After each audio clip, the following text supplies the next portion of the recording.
Pour ceux et celles qui se joignent à nous cet après-midi, donc bienvenue à cette très belle journée d'études, ce colloque, atelier d'artistes à Montréal, caractéristiques et défis. Nous avons eu 2 belles séances ce matin qui portaient donc sur la rubrique Histoire d'ateliers, les ateliers collectifs, l'Arche, les ateliers créés par Alfred Liliberté, la grande aventure d'une 50aine d'années de Graff, et l'autre aventure qui a été celle du Centre Clark. Et en deuxième séance, nous avions entendu les artistes, j'utilise le mot dans son plus grand sens imaginable, Bruno Andrus, Sylvie Coton, et suivi de Pascal Galipeau et d'Eduardo Ralicas, alors que nous réfléchissions ensemble sur l'ouverture des ateliers et des grandes questions d'identité, le soi qui occupe l'atelier, qui accompagne l'atelier, ou que l'atelier accompagne. En début d'après-midi, donc, notre 3e séance, propos d'atelier, l'atelier contemporain, nous permettra d'entendre les artistes Sophie Jodoin et Gilles Milcian, ainsi que les collègues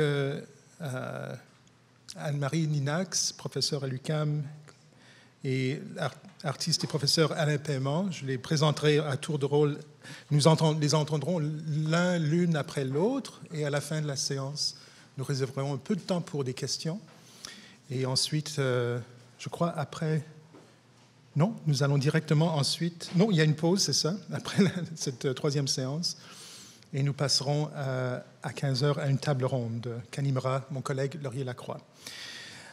Alors, en début, donc, Sophie Jodoin, artiste visuelle, avec un intérêt grandissant pour le langage, son rapport à l'image et son rôle dans la construction de l'identité. Sa pratique interroge les manifestations du féminin au regard de l'intime, de la perte et de l'absence. Le dessin, le collage, la photographie, le texte et la recontextualisation d'objets trouvés sont pour elle autant de moyens d'explorer la dimension identitaire, dont il a été beaucoup question ce matin, du corps pluriel de la femme. Accueillons donc Sophie Jodoin. Rebonjour. Merci, Laurier, de cette invitation à venir partager avec vous aujourd'hui mon atelier. Je recloisonne, je referme, même si on parle d'atelier contemporain. Donc, je trouve un peu le miroir, l'autre côté du miroir de Sylvie, dont j'admire beaucoup la pratique. Je recloisonne par désir de solitude, parce que je suis une personne très solitaire dans la vie. Je vous invite à mon atelier qui se situe dans le Milex. Donc, j'habite et travaille dans ce lieu depuis 20 ans. Le Milex, un lieu en pleine gentrification. Je dirais même c'est une saignée d'ateliers d'artistes dans ce quartier, malheureusement. Donc, l'espace que je vais vous montrer aujourd'hui, c'est vraiment son futur est précaire et très incertain. J'habite et je travaille dans le même lieu. Ça a toujours été le cas pour moi. Je n'ai jamais partagé d'atelier. Donc, ces espaces, ça devient des vases communicants. Même parfois, l'atelier devient indissociable de ma vie et vice-versa. Je pense que c'est pour ça que je l'appelle l'atelier comme matrice. Matrice qui signifie mère, structure mère entourante, refuge aussi, et bien sûr sédiment pour tout ce qui y est réfléchi, qui y prend place, et aussi qui y prend forme. Donc, on a vu aujourd'hui beaucoup de... L'atelier a plusieurs fonctions, joue plusieurs rôles. Oui, je viens d'en parler. Pour moi, c'est vraiment un lieu de solitude, de silence, de survie. Parfois, un lieu d'écoute, d'observation attentive, de réflexion, un lieu d'échange et de rencontre. Mais aujourd'hui, ce que j'aimerais voir avec vous, c'est aussi... L'atelier, pour moi, est vraiment... Je pense qu'il y a beaucoup d'écho avec ce qu'Eduardo parlait, différemment, bien sûr. L'atelier comme thème ou l'atelier comme sujet. Donc, l'atelier comme lieu d'archivage visuel. Depuis le début de ma pratique, j'ai toujours documenté mon atelier. Ça devient un outil d'apprentissage et un espace de réflexion pour moi à travers la photo, cours vidéo, etc. Donc, ce que j'appelle mes stations... J'ai le luxe d'avoir un très grand espace. Qu'est-ce que ça veut dire, le luxe? Ça veut dire pouvoir se déployer et laisser les choses en plan telles qu'elles sont, pouvoir travailler sur plusieurs choses en même temps.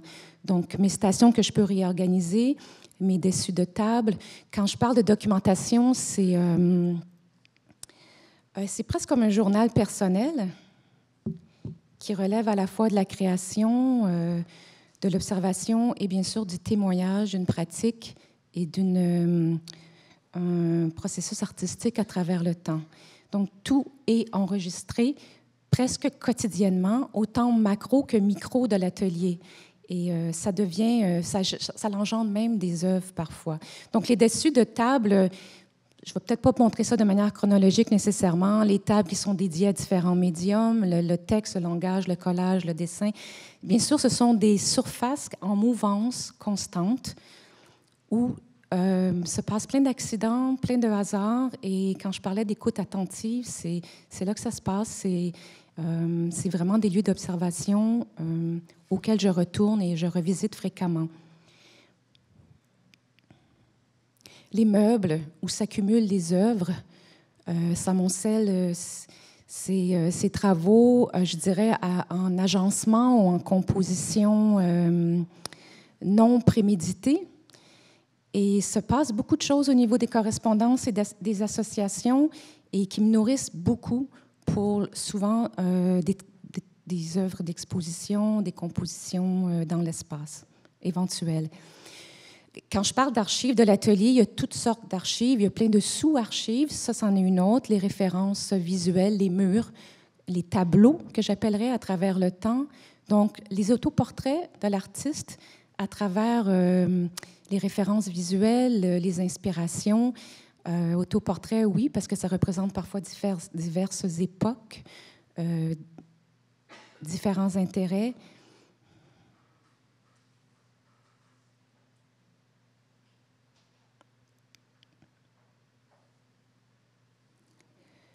Je trouve ces tableaux assez fascinants, d'ailleurs, puis parfois ça devient des grandes photographies dans mon cas. Donc, ce que je photographie peut devenir œuvre, comme je disais auparavant.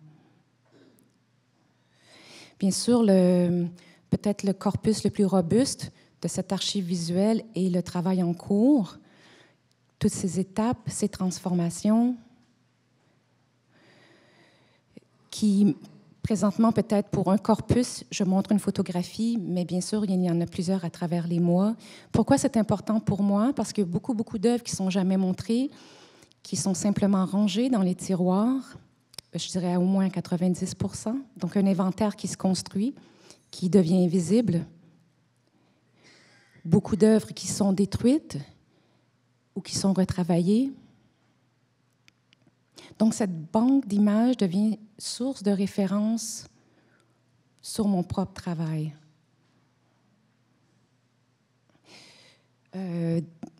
Enregistrement même, presque ça a l'air d'une performance, mais je veux dire un travail qui est jeté par la suite, mais qui est une forme d'expérimentation. Donc, bien sûr, il y a des photos de moi-même aussi, parfois.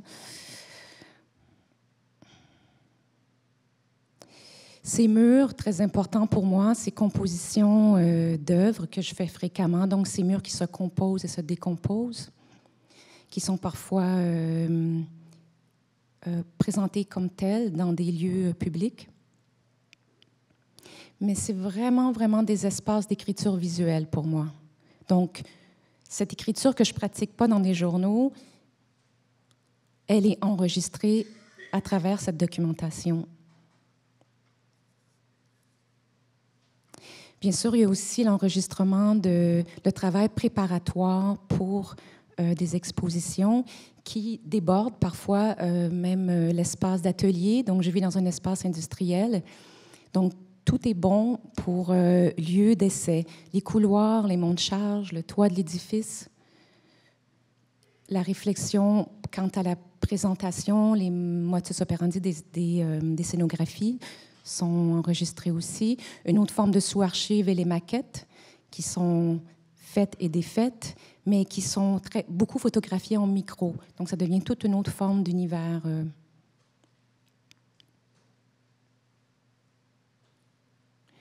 Le travail de collaboration avec commissaire, je termine un travail de 3 ans en collaboration avec une commissaire, Anne-Marie Saint-Jean-Aube, donc tout était réfléchi et parler et en dialogue dans l'atelier et bien sûr documenter de ma part. Cette photo est prise cet été. Je travaille présentement sur une publication. Donc, quand je parlais d'avoir la possibilité de m'étaler, c'est un très bon exemple. Parce que je ne sais pas si le travail de publication est vraiment... En fait, c'est un enregistrement d'un travail un travail en mouvance, comme je disais, un enregistrement d'une vie. Il y a l'archive de la sous-archive, c'est-à-dire toutes mes coupures, mes déchets, mes rejets, mes dessous de table. Ici, on voit 5 ans de dessous de table que j'ai enfin nettoyés cet été. J'en étais incapable auparavant. C'est un espace très important pour moi parce que c'est une forme de subconscience. C'est comme un ready-made journal. Et j'ai enfin eu le courage de recycler, mais avant, j'y ai passé plusieurs semaines à photographier parce qu'il y a plein de choses incroyables qui s'y passent et qui deviennent des pistes de réflexion pour moi, pour du travail éventuel. Donc, encore une fois, une forme d'écriture. Plein d'hasards imprévisibles qui vont sûrement engendrer un livre éventuellement sur mes déchets à long terme, mes rebuts.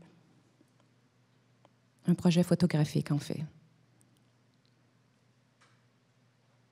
Donc, ici, on parle vraiment d'être à l'écoute de ce que je vois.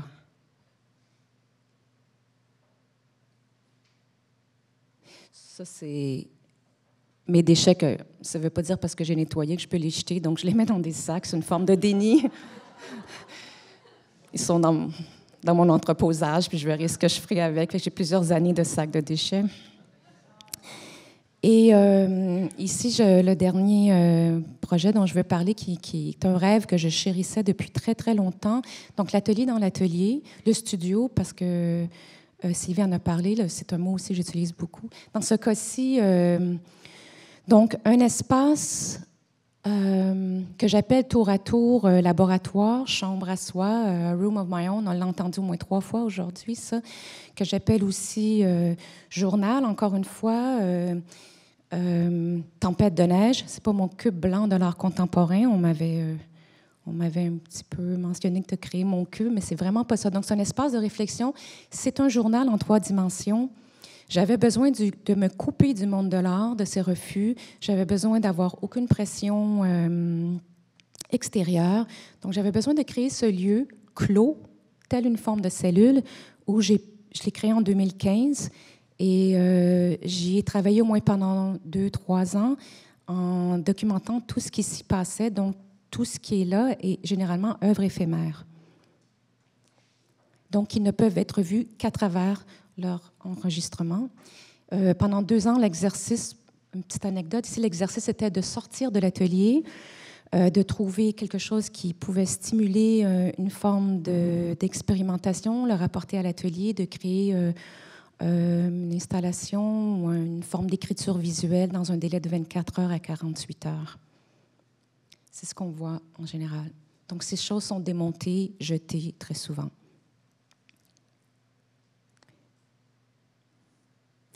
J'ai beaucoup pensé, bien sûr, à des cas tels quels. Bien sûr, on pense à Irene Wetton, mais Room 901. Il y a David Moore aussi qui a dédié un coin de son atelier pendant plusieurs années à la documentation d'installation dans un coin. C'est vraiment le travail, cette forme de travail dans l'atelier m'a toujours fascinée dans un lieu clos.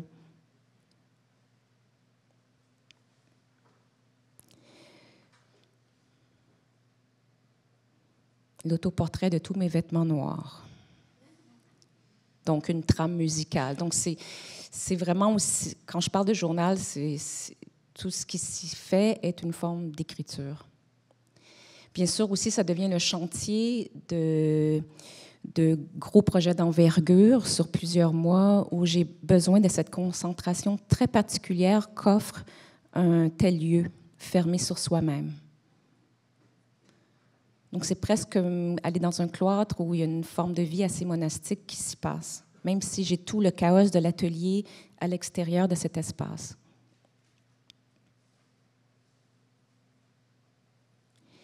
Et puis, je termine sur cette petite photo qui est 2 bancs communicants.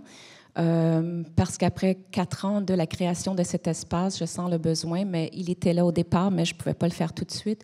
Je suis assez lente avec les choses. Elles ont besoin de se prendre le temps, de l'ouvrir à des collaborations, à des dialogues, à des rencontres, donc d'ouvrir l'atelier, d'amener l'extérieur chez moi, avoir des discussions avec des amis de toutes pratiques différentes. Donc ça aussi, ça va devenir une autre forme d'enregistrement, soit sous film, écriture, enregistrement sonore, etc. Donc merci de m'avoir accompagnée dans ce parcours très bref de cette archive immense, qui est un projet de vie, en fait. Merci. Notre collègue artiste Gilles Milcian, qui travaille la sculpture depuis plus de 50 ans. En 1995, une rétrospective de ses œuvres a été présentée au Musée d'art contemporain de Montréal. Il a reçu en 2011 le prix Paul-Émile Bordua et en 2019, il recevait de l'Université Concordia un doctorat honorifique. Il a produit plusieurs œuvres d'art public, dont Paquet de lumière au parterre du quartier des spectacles à Montréal. Bienvenue, Gilles Milcian.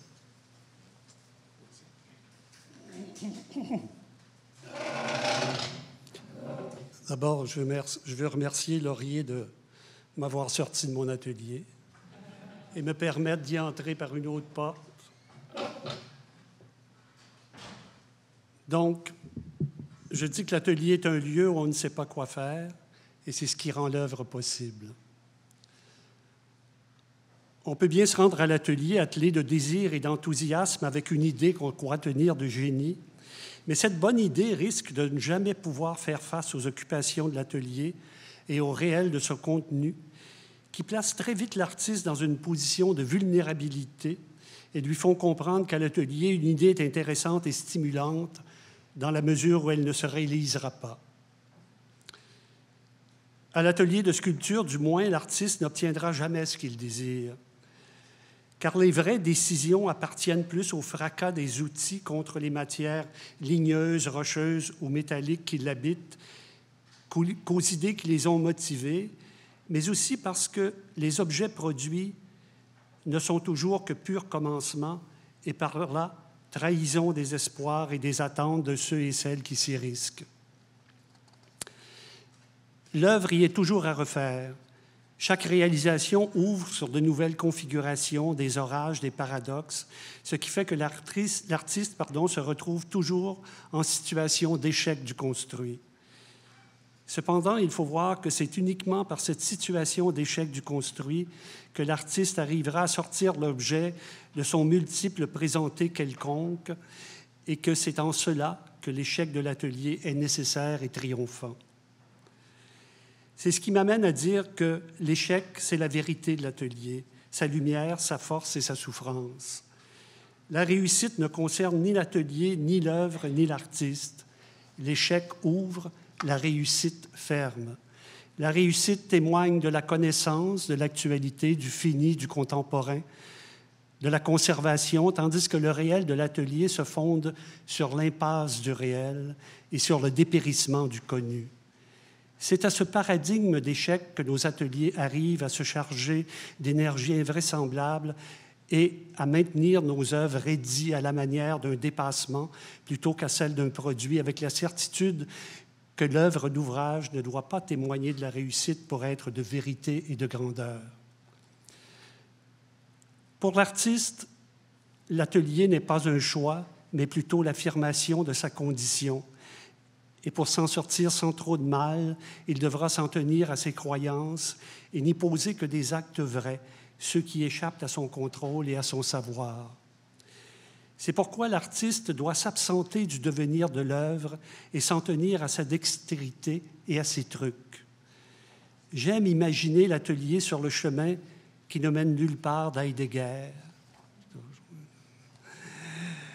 où l'œuvre y est posée comme une aporie, l'exercice de ce qui n'aboutit pas, une pensée qui chemine hors des réseaux de communication pour ne pas s'achever et demeurer aux sources vives de l'inquiétude existentielle.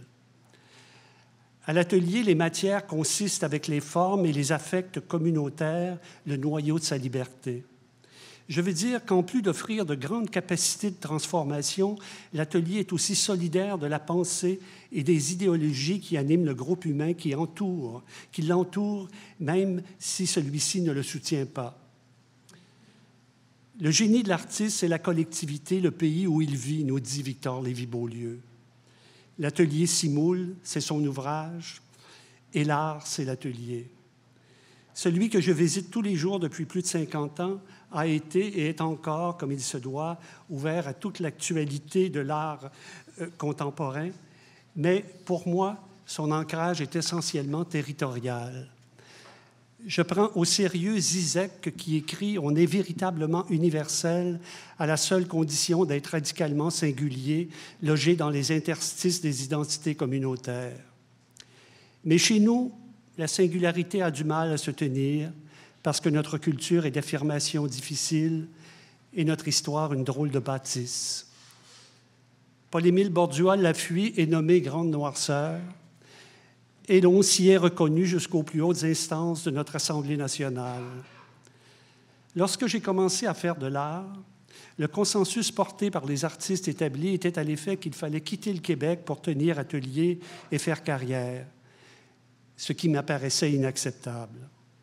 Et depuis, la réalité, même si elle se structure autrement, n'a pas vraiment changé, alors qu'on ne sait ni ne désire toujours pas reconnaître et défendre ce qui nous appartient, ce qui fait que nos œuvres sont souvent, systématiquement et injustement avalées par les grands courants artistiques mondiaux. Personne, ou presque, ne cherche à voir comment elles se démarquent, se manifestent, ni ce qu'elles apportent à la pensée artistique actuelle. Comment peut-on comprendre et aimer ce qu'on résiste à nommer? La question est pourtant cruciale. Il ne s'agit pas de réduire et de figer la portée de nos œuvres, qui, on le sait, ne se montreront toujours que lorsqu'inexpliquées. C'est plutôt le point de jonction de leurs différences qui devrait nous intéresser. Au début des années 80, je me suis senti interpellé par ceux qui mettaient en cause l'importance de l'atelier hors des grandes cités et qui laissaient entendre que la pratique de l'art à l'échelle locale condamne les artistes au plafond de verre et au pastiche.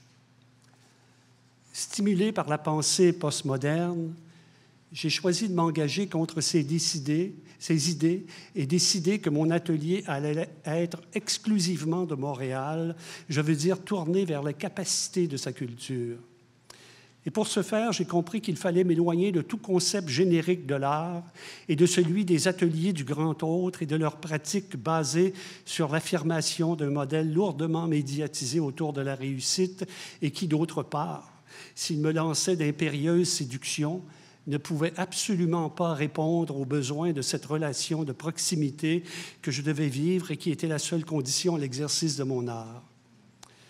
Je me suis tourné vers nos traditions et revisité la statuaire, la taille directe, le moulage, le bois, le plâtre, l'ouvrage de main et consacré mon atelier à la production d'objets narratifs chargés de motifs figuratifs par des assemblages aux figures éclectiques constitués d'appropriations multiples des objets de métaphores, de matériaux pauvres et de croyances, tout ce qui, à mon sens, pouvait exprimer et soutenir l'embarras du sujet malaisé de mes alentours qui me tient tellement à cœur.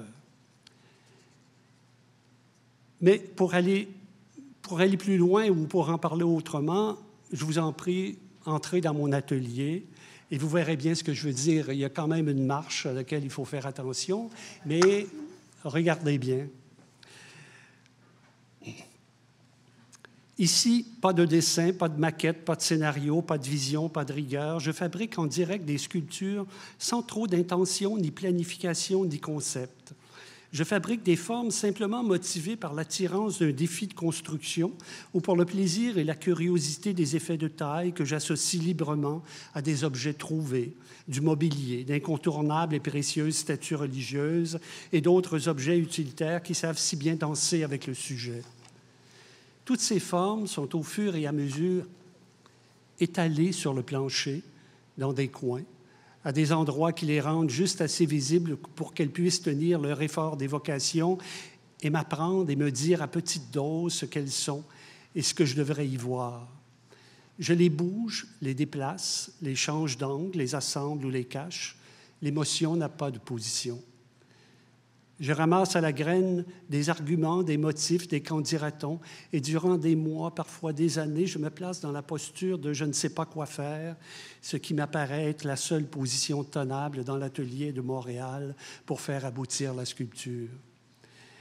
Et elle finit par arriver d'un long processus de coupe, de frottage et d'assemblage. Elle se montre sans cause ni message, pleine de sourires et complètement ouverte au regard et à l'interprétation de l'autre. C'est ce qui me fait dire que j'arrive à fabriquer des sculptures sans les fabriquer et qu'elles ne m'appartiennent presque pas parce que j'ai été incapable de les conceptualiser et de les comprendre. Et que je n'en suis l'auteur que pour avoir eu la chance d'être de passage dans cet atelier de fausses communes au moment où elles ont été produites. Je termine en disant que l'atelier n'est pas un espace privé. Merci.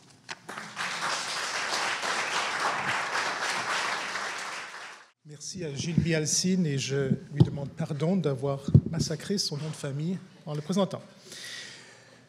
J'ai le grand plaisir maintenant d'accueillir Anne-Marie Ninax, collègue, historienne de l'art et professeure à l'École des arts visuels et médiatiques de l'UQAM.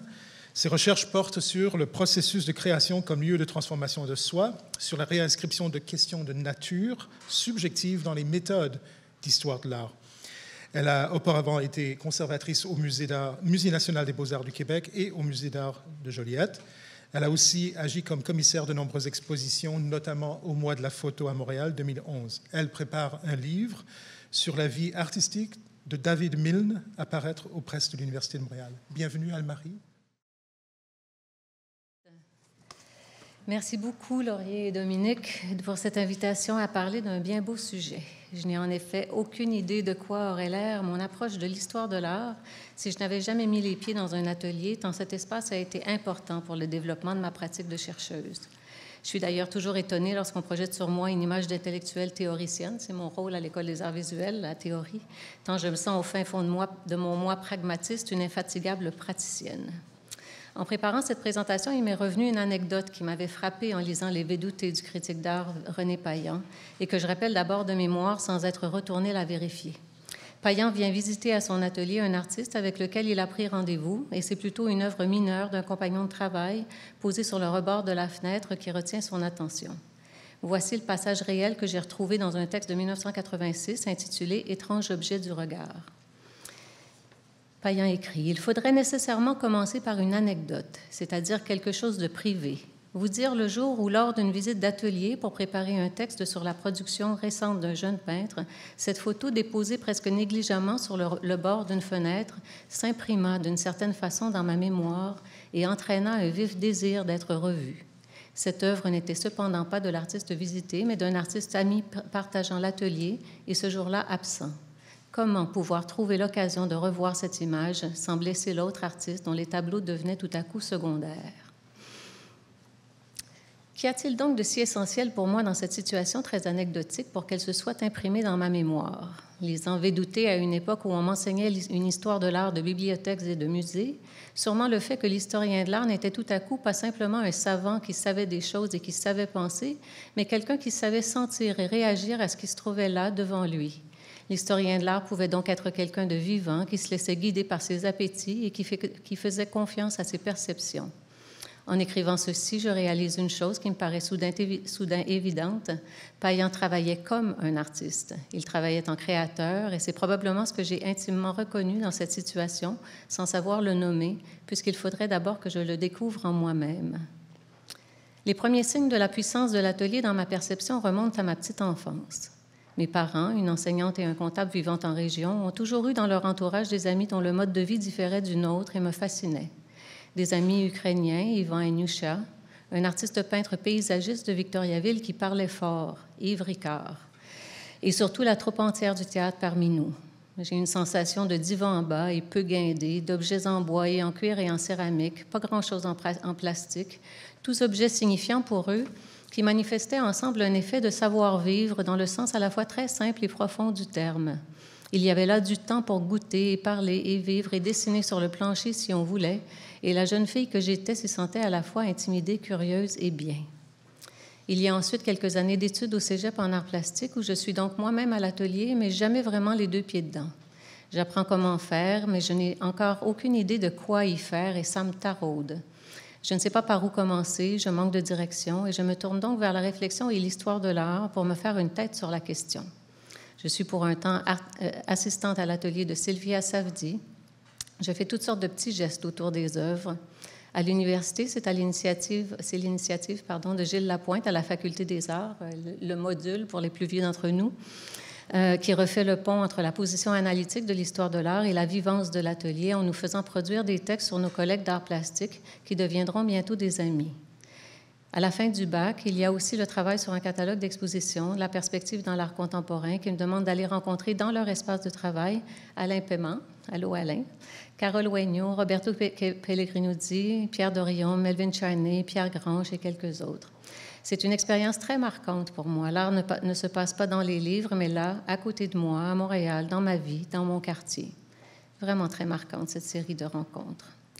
Grâce à Laurier, qui est mon directeur de maîtrise en muséologie, et avec ma gratitude infinie, M. Lacroix, je me retrouve ensuite pour le compte du Musée des beaux-arts de l'Ontario à l'atelier de Betty Goodwin. Betty, en plein travail. Très régulièrement, sur une période de 2 ans, je vais y parcourir ses archives personnelles à côté d'elle et de son assistant, qui travaille dans le silence et la lumière de l'atelier, à l'abri des sollicitations. Je fais l'expérience de la concentration.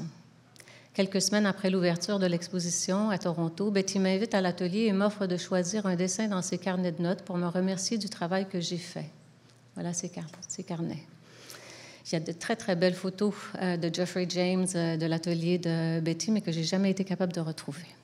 L'entrée de mon journal de cette journée va comme suit. 14 décembre 1998. J'ai passé une partie de l'après-midi chez Betty à feuilleter ses carnets de notes, page par page, parce qu'elle m'a offert la page de mon choix. Ce cadeau me touche immensément, d'autant que c'est l'ensemble de son processus, de sa démarche qui m'a captivée au cours des 2 dernières années. C'est aussi de ce processus que j'apprends le mien. Je ne sais trop, en fait, si j'ai fait mien à mon insu son parcours ou si je rencontre vraiment des questionnements semblables aux siens. Betty m'est envoyée comme un guide. Cette recherche sur son travail a été tellement plus qu'une compilation technique. Ça a été un passage. Pardon, ça m'émeut. On ne se remet pas dans nos archives impunément. Ça a été un passage, comme elle dirait, une origine, dirait autrement Georges après Benjamin. Tout à l'heure, j'étais fascinée de retrouver dans ces calepins le même vocabulaire que celui que j'utilise ces jours-ci, les mêmes questions de processus, d'engagement, de temps, de durée qui m'animent et surtout la même nécessité de faire. Cette promenade dans ces carnets est le véritable cadeau qu'elle m'offre, cadeau de l'intimité de l'atelier, de la pensée en mouvement, de la peur et de l'effort. Elle a, elle aussi, beaucoup observé le processus de création des autres artistes et écrivains, Giacometti, Duchamp, T.S. Eliot, Emerson, Montaigne, Elie Wiesel, et elle a lu les mots qu'ils ont écrits à propos de leur processus afin d'élaborer ses propres outils. Moi, je puise également dans sa vie. Je ne sais pas comment on en vient à connaître, alors je regarde apprendre les autres. C'est la première fois que je ne me perds pas en imitant quelqu'un d'autre, mais que je cherche plutôt à me construire en utilisant sa résonance comme modèle. Le fait que Betty, c'est la fin de mon extrait de journal, le fait que Betty a pris beaucoup de temps avant de trouver son chemin me mettait en confiance. Il s'agissait seulement de faire preuve de persévérance. L'autre atelier vraiment fondateur pour moi, c'est celui de Massimo Guerrera. Il a pris avec les années et les expériences répétées une valeur identitaire. Si Betty m'a permis de jeter les bases de l'orientation d'une pratique intellectuelle à partir de résonances personnelles, Massimo, lui, a mis en place des conditions pour l'ouverture de la pensée par l'action. Donc, à gauche, Anne-Marie sous une sculpture dans l'atelier de Massimo et à droite, Massimo en pleine action dans une exposition commissariée par Anne-Marie. Tout dans son atelier était expérimentation et au début, tout me fascinait mais m'échappait. Ou plutôt, ça me fascinait parce que ça m'échappait. C'est vraiment par lui que j'ai compris comment les artistes conceptualisaient les mots, les formes, les matériaux et les gestes. C'était souvent intimidant parce qu'il fallait que je me commette sans trop savoir où ça me mènerait. Et en histoire de l'art, on n'aime pas trop ça savoir, pas savoir avant de commencer. J'ai témoigné de cet inconfort dans l'introduction du texte du catalogue que j'ai fait pour notre exposition. Cette introduction s'intitule « Un vestibule ». Regardez à côté de la paroi rose le gâteau, complètement à votre gauche dans l'image. On le retrouve ici au milieu de la pièce dans l'atelier. Donc, un vestibule. Je suis dans l'atelier de Massimo Bruyera. Ce n'est pas la première fois que j'y viens, mais c'est la première fois que j'y écris.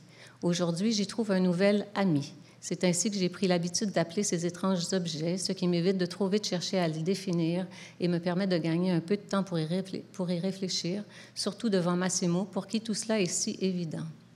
C'est un gros gâteau généreusement glacé de silicone beige brillant, une version synthétique de ceux qu'on trouve en montre dans les vitrines des pâtisseries populaires. Pendant les premières minutes, je ne trouve à l'intérieur de moi qu'un inconfortable silence. Je sais seulement que son inélégance me dérange. Il trône au milieu de la place, juste là où nous nous sommes installés plutôt pour manger et discuter, sur une surface de plastique surélevée où il est entouré d'un amas d'écales de pistaches, de pelures de fruits, de pépins d'hiver, d'un bouchon de liège et d'une tour de verre en styrofoam. Je considère l'ensemble un long moment et le tourbillon de simili-crème fouettée m'apparaît soudain comme le pivot autour duquel tournoie le reste de l'univers atelier.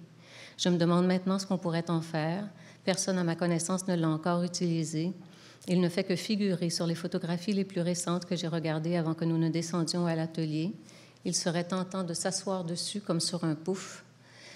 Je ne sais pas ce qu'en pense Massimo. Nous n'en avons pas encore parlé. Il est à quelques mètres de moi et il prend des photos. De moi, je crois, occupé à faire de son gros gâteau une courroie de mots entre vous, lui et moi. Ensuite, mon travail de conservatrice et de commissaire m'a ramené régulièrement dans les ateliers. Il y en a même quelques-uns que j'aime fréquenter plus régulièrement parce qu'une conversation sur la création s'y poursuit à travers les années. L'aisance que j'y ai gagnée à jouer et à expérimenter, je l'ai transportée ensuite ailleurs. D'abord dans mon travail d'écriture et de commissariat où les méthodologies de la création ont gagné autant d'importance que les méthodologies scientifiques que m'avait apprises l'histoire de l'art et que je chéris elles aussi. J'adore en effet la tension entre les deux méthodes et l'effet esthétique singulier d'un résultat qui est à la fois intime et impartial. En anglais, je dirais « passionate and dispassionate ». Ces méthodologies de la création, qui dans le doute font autorité pour moi, même dans les travaux les plus importants d'histoire de l'art, ce sont principalement une attention fine aux petits déclics physiques qui indiquent qu'une chose me concerne. Une manière de faire de la recherche en jugement suspendu. On prend tout ce qui retient l'attention, sans préjuger de la valeur de la source. Ce n'est que dans un deuxième temps qu'on discrimine fermement. Une confiance en ma perception du lien qui unit des matériaux apparemment hétérogènes, même sur l'avis contraire de mes pairs. Une aisance dans le mouvement du travail lui-même, dans ma capacité de jouer avec ce qui se présente à moi et de réajuster les choses jusqu'à la justesse du geste. Un entraînement à quitter continuellement ce que je sais pour m'intéresser à ce qu'il reste à apprendre, une valorisation de l'inconnu au détriment du confort. Ces méthodologies de la création, je les enseigne actuellement à l'École des arts visuels. J'ai presque fini, Dominique. Et je ne manque pas de rappeler aux étudiants et aux étudiantes que je n'en ai reçu aucune formation officielle et qu'ils sont donc eux-mêmes invités à s'auto-former. J'ai en effet appris ce que j'enseigne nulle part ailleurs que par le frottement de mon esprit sur les processus actifs que j'ai trouvés dans les situations d'atelier, dans les écrits d'artistes ou dans les récits de travail des écrivains, comme par absorption de façon de vivre et par osmose de manière d'être. J'enseigne souvent en mode atelier. Et si ça a un peu désorganisé l'historienne de l'art au début, c'est maintenant de loin le milieu que je préfère. Les corps y sont déliés et ainsi la pensée. On peut être, vivre, penser ensemble et des choses s'échangent qui sont majeures sans être magistrales. Comme dans mon enfance, tout goûte plus vrai dans ces lieux, à commencer par moi-même, à tel point que j'ai récemment mis en place dans ma vie personnelle des conditions de résidence de création multisensorielle, je dirais un esprit atelier, pour parler comme Sylvie, pour pratiquer la recherche sans trop savoir encore ce que je vais y faire. Merci beaucoup.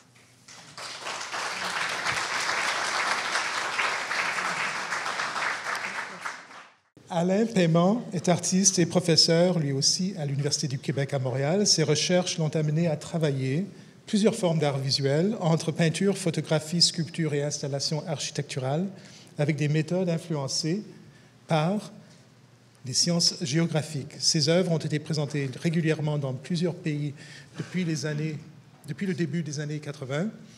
Il a reçu le prix Louis Comtois en 2002. Il a réalisé plusieurs œuvres dans des édifices et espaces publics à Montréal, dont Tessellation sans fin au Centre de recherche du CHUM en 2013 et Bleu de Bleu, installation sur l'autoroute 20 en 2017.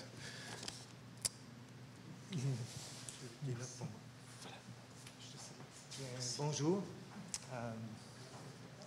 C'est ma seule image qui n'est pas une image.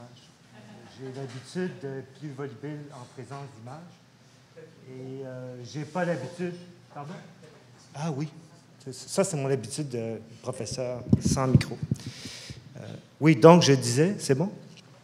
J'ai pas l'habitude de commenter des textes et j'ai pas l'habitude de parler sans images. Et en plus, j'ai pas vraiment préparé un texte comme plusieurs des collègues aujourd'hui ont fait. D'abord, il y a une chose que je peux dire. Merci Laurier, parce que ça m'a vraiment fait réfléchir à ce que peut être un atelier pour moi. Et ça m'a fait réfléchir à ce qui peut bien devenir à partir de maintenant, sincèrement. Quand Laurier m'a invité à participer au colloque, je me suis mis à réfléchir sur qu'est-ce qui a été et qu'est-ce qu'est maintenant mon atelier. Alors, j'ai fait, comme j'ai déjà fait une fois avec mes agendas, j'ai fait un relevé des différents ateliers que j'ai fréquentés pour différents projets. Ils ne sont pas tous là, c'est les principaux, c'est-à-dire ceux où il y a au moins un projet substantiel pendant plus d'un mois qui ne s'est pas produit. Et parfois, il s'agit de presque une décennie. J'ai, en repensant à ça, constaté à quel point j'ai été nomade et à quel point j'ai eu beaucoup d'ambition de construire des assez grands objets dans des conditions, somme toute, assez précaires. Je ne vais pas tout faire cette liste, mais en passant à travers la liste, ça m'a fait penser donc spécifiquement ce qui était pas seulement ma pratique, mais ce que pouvait être une pratique d'un artiste à Montréal, ou un artiste à Bruxelles ou à Paris, ou un artiste qui travaille avec la photographie, et que devient cette pratique quand le numérique se déploie, particulièrement au tournant des années 95 à peu près. Je me suis fait quelques notes. D'abord, l'atelier, j'ai comme si j'ai voulu classer les différentes réflexions que j'avais en tête à ce moment-là, quand j'ai réfléchi à tout ça. Et j'avais d'abord la question de l'espace. D'ailleurs, c'est étonnant, aujourd'hui, on n'a pas beaucoup parlé de pieds carrés. Je constate qu'un atelier moyen à Montréal, dans les années 80, quand ça va assez bien, en relation avec les conditions ou les qualités de la vie, ou plutôt le coût de la vie et la possibilité des espaces, beaucoup d'artistes avaient, sans être très riches, un atelier de 1000 pieds carrés. Et maintenant, à Montréal, un artiste dans un quartier assez central qui a un atelier de 500 pieds carrés, il s'en tire assez bien. Et il y en a beaucoup qui sont d'ailleurs mis à la porte de leurs ateliers avec des volumes pareils en ce moment, parce qu'ils sont juste plus capables de les payer. Il y a aussi beaucoup d'artistes qui passent beaucoup de temps à travailler ailleurs pour payer l'atelier dans lequel ils n'ont pas le temps d'aller. Ça, c'est une autre réalité au point où tu finis par quitter ton atelier. J'ai été beaucoup en France et à Paris et à Bruxelles. Évidemment, j'ai côtoyé des artistes qui avaient comme atelier l'équivalent de cette table ici, ou une table et un bout de mur. C'est à peu près ce qu'on fournit aux ateliers, aux étudiants en maîtrise ici, c'est-à-dire donc une espèce d'espace bureau. J'ai moi-même aussi connu donc des ateliers précaires qui étaient une table ou une armoire ou une valise. J'ai oscillé entre un rêve d'un atelier-usine de l'artiste qui a réussi, les images qu'on a eues dans, je sais pas moi, Art 21, par exemple, où tu vas visiter, surtout les premières séries, où on voyait des super grands ateliers européens ou américains, surtout américains au début de la série. Et donc, je rêvais de cette réussite, comme ça a été dit tout à l'heure, c'est l'image d'une réussite, d'un accomplissement, d'une extension du corps aussi à travers, pas seulement de l'image, mais une espèce de rapport aux matériaux, à une incarnation des images. Et je viens effectivement d'un rapport très incarné à l'image, ayant travaillé en peinture d'abord. Et d'ailleurs, j'ai commencé ma pratique à l'image des ateliers que je voyais dans les livres. J'ai réquisitionné un garage familial et j'ai commencé ma pratique à adolescent me disant, moi, je veux me voir ainsi. C'est une image romantique qui me colle encore et je suis un peu pris avec maintenant et je vais m'expliquer. D'abord, j'avais toutes sortes de thèmes, comme j'allais dire tout à l'heure. J'ai eu donc cette question des pieds carrés entre 100, c'est 10 pieds par 10 pieds, c'est une chambre. Et beaucoup des ateliers dont on a parlé ce matin en particulier sont souvent ça. Entre une grande chambre dans le quartier ouest de Montréal, OK, peut-être que tu peux avoir 200 pieds carrés, 250, mais ça se joue pas mal là. Et tu peux avoir beaucoup de chambres contiguës, ce qui caractérise ici la pratique, évidemment. Puis donc, le 1000 pieds carrés, et aussi, donc, les ateliers rêvés, c'était des 10 000 pieds carrés ou des 3 000 pieds carrés. Et c'est un peu comme je voyais l'atelier de Sophie. J'ai déjà vu les présentations de Sophie. J'étais pas envieux tellement de l'atelier. J'ai connu aussi parfois des grands ateliers comme ça, mais d'une condition incarnée, quotidienne, dans laquelle tu peux vivre, te déposer et te déployer, et d'avoir effectivement plusieurs moments de pratique. J'ai connu des espaces où la confiture et la peinture se confondaient, et ça, c'était pour moi très problématique. J'ai développé des astuces d'organisation d'espaces de travail en fonction de la venue d'un enfant, où l'atelier était tout près. Devenant professeur ici, c'était problématique. Je connais beaucoup de professeurs qui ont de la difficulté à garder ce rapport continu, quotidien dans la pratique artistique à cause de la difficulté d'y être. Donc, j'avais un atelier qui était à la porte à côté ou le quartier pas loin, mais très tôt, surtout avec un enfant, il était juste ici à côté, de l'autre porte. Alors, j'ai pu côtoyer mon atelier à tous les jours, même en étant professeur à temps plein et en étant papa. Donc, les conditions de vie ont influencé mon rapport à l'atelier, les conditions d'atelier ont influencé mon rapport à l'image ou à la pratique d'art. Donc, je me suis adapté en bougeant, je me suis adapté en étant à Bruxelles ou à Paris. Comme j'ai d'ailleurs cumulé mon historique des ateliers, j'avais aussi, bien auparavant, mais un peu étonnamment, constaté que j'avais, sur une période de 20 ans, passé 10 ans ailleurs.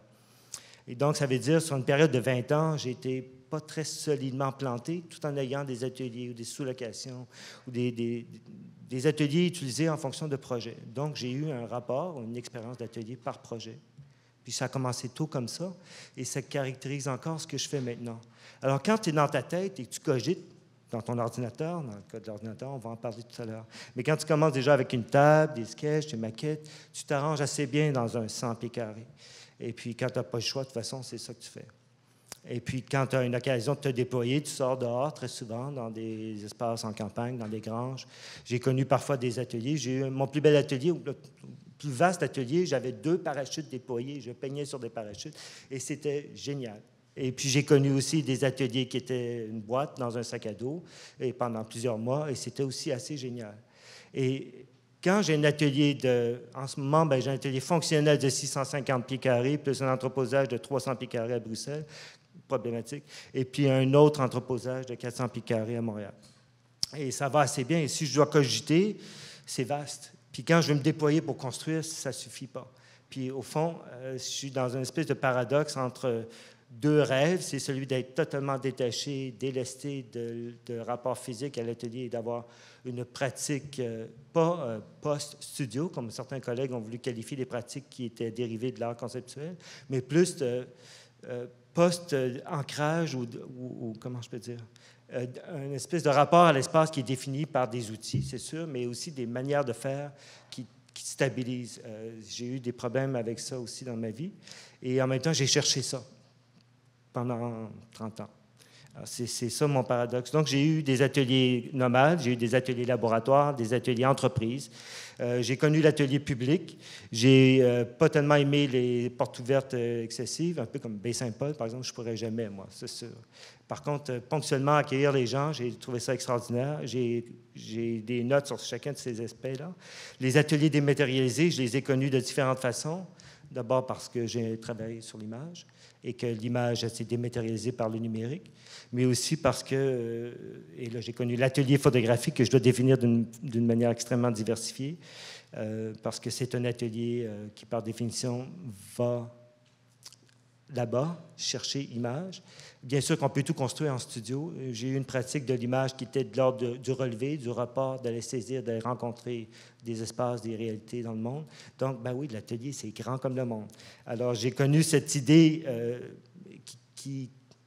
à laquelle j'aspire en ce moment encore, d'être à nouveau délesté et de repartir avec un sac à dos. J'ai connu l'atelier à la maison, comme j'en ai dit tout à l'heure, et je me pose cette question sur qu'est-ce que pourrait être l'atelier. Je pense que mon atelier à venir correspond beaucoup à une combinaison non nécessairement spatialisée pour l'instant, mais une combinaison un peu de Sophie et de Sylvie de ce matin. C'est-à-dire que je me suis reconnu beaucoup dans ce que Sophie a dit, Sylvie a dit, pardon, Sophie, concernant l'atelier comme un état d'esprit. c'est vrai que c'est un mindset que j'ai déjà même moi-même écrit à propos d'une pratique d'un ami parisien, Pierre-Antoine, sur un corpus qui se trouvait complètement défini par des espaces très fermés dans les cuisines, petits laboratoires dans une garde-robe et des réalités qu'on connaît beaucoup à Paris. Et je disais effectivement, l'atelier, c'était tout ce processus-là, c'était de la temporalité à travers des couches et des modalités de pratique, d'ailleurs, que je retrouve dans le travail de Sophie. Et je dirais que pourquoi je fais ce lien-là, c'est que c'est comme si, à force de me déstabiliser, de me défaire, de refaire des valises, je n'ai pas autant planté mon espace que pourtant je rêve de le faire tel que je le vois dans les exemples, les images d'atelier de Sophie dans son atelier. Alors, je vois qu'il me reste 1 minute, et puis là, j'ai juste dit, en gros, l'introduction. Mais je vais quand même juste dire une chose, c'est que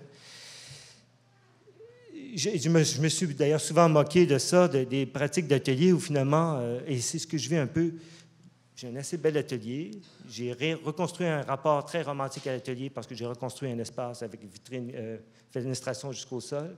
J'ai planté au décès de mon père un pin et je regarde mon pin en pensant à mon père. Et j'ai vécu aussi des ateliers avec au 10e étage, 2 fois. Une fois avec Mathieu Beauséjour, une fois avec Céline Barry, on voyait loin, puis on rêvait aussi. Donc, j'ai regardé beaucoup à l'extérieur de mes ateliers. Et je dirais, par rapport à tout ça, en fait, l'atelier est comme juste un moment un embrayeur, un élément de transition. Ici, maintenant, je travaille dans un atelier romantique. Ce qui est particulier, c'est que c'est grand comme ça. Et je me fais une image de quelque chose de très, très vaste en ce moment. C'est un processus que j'ai commencé avec une expo à l'automne. Et en fait, je vois très, très vaste. Et à force de me promener, zoom in, zoom out dans un écran pas plus grand que ça, avec un magnifique espace, un peu galerie, on aurait pu parler de cet aspect-là, le White Cube dans l'atelier, mais déjà, ça a été un peu abordé de manière exemplaire avec Sophie tout à l'heure.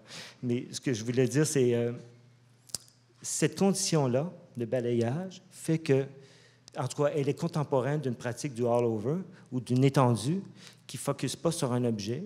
On peut avoir toutes sortes d'autres rapports au numérique et à l'écran, mais c'est comme si c'est transitoire et ça se balaie. Donc, j'ai fait beaucoup de projets depuis l'avènement du numérique, je vais conclure au moins sur ce point, qui sont en fait qui équilibrent une tentative de matérialiser. Ceux qui connaissent ma pratique savent que j'ai voulu matérialiser, donner une expérience corporelle de l'image. Et en même temps, c'est comme un espace complètement mental, complètement conceptuel, autant qu'expérientiel. Et je suis un peu dans ce dilemme-là en ce moment. Je peux voyager, avoir ça et un sac photo, et je peux partir autour du monde et produire et post-produire des images. Puis en même temps, j'aspire tout le temps à revenir à l'espace d'incarnation de l'image quotidiennement. Bon, je vais m'arrêter là-dessus pour l'instant. Merci.